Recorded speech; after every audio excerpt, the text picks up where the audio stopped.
here visiting with Melinda Dunn. She and her Seis mare were our 2D Open Average champions at our Ruby Buckle event held in Guthrie, Oklahoma. Melinda, congratulations on a stellar weekend. Tell me more about your mare. Thank you. Her name is Tress Ducks in a Row, and I bought her about 3 years ago. Ryan Padone trained her, and she was bred by Shoppa Ranch in Decatur, Texas.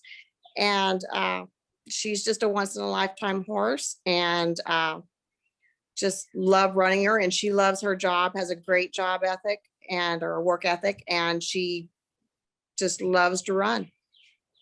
Tell me more about how you guys became a team. What is your backstory and what led you to purchase her?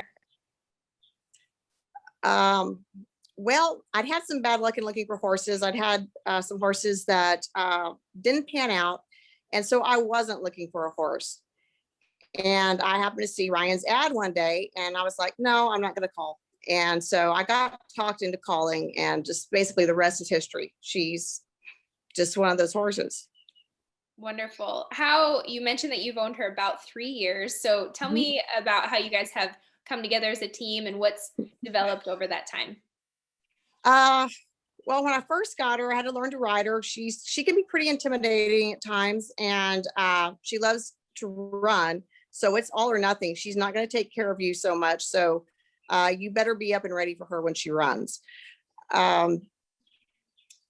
She actually got hurt a little bit after I had her about a year, and she got hurt. So she was actually in casts for about 3 months on her feet. And actually, thankfully, Dr. Tommy Hayes in Elgin, Texas, put her in some wedges, and we got her fixed on that. And after that, she started running. I ran her at Glen Rose, and she ran her first run back was in the 1D. And she surprised me because I was just going to cruise her through there. And basically, she's never looked back since then. That is tremendous. And the results certainly spoke for themselves at Ruby Buckle. Now, tell me about your future hopes for her. If you could envision where you guys might be a year to 2 years from now, what's on that goal list for you guys? Right now, we're just entered in some of the upcoming summer rodeos, and right now in the spring, and we're just trying to see. We've placed in a couple, try to see where those take us, and mainly stay in Texas this year. See if we venture out, how well we do, and see see where we end up at the end of the year. Help us get to know you a little bit better outside of the arena. We would love to know what your backstory is and how you got into barrel racing. Well, I grew up on a ranch, so lifelong ranching family in South Texas, and always rode, been riding since I was 2 years old. And in high school, I think my parents finally just gave up and decided, because I've always wanted to run barrels, and finally gave in and bought the barrel horse. And I haven't looked back from that. We've been running barrels ever since. And that was several years back. So we're still going.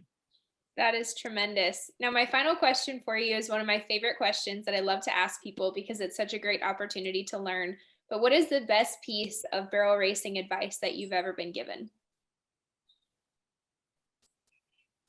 The best piece of barrel advice I've been given. Basically, it would be to go make your run and don't think about winning. And that came from Kay Blanford. She would tell me, if you go out there and try to win, you're putting too much pressure on yourself, and go out there and just make your run, and it'll all come together and it will happen. That's the best advice I've gotten. Well, it sounds like that's exactly what you guys did at Ruby Buckle. Thank you so much for coming and being a part of the event, and congratulations on a great weekend. Thank you. We had a great time this weekend, and thank you so much for sponsoring the Ruby Buckle.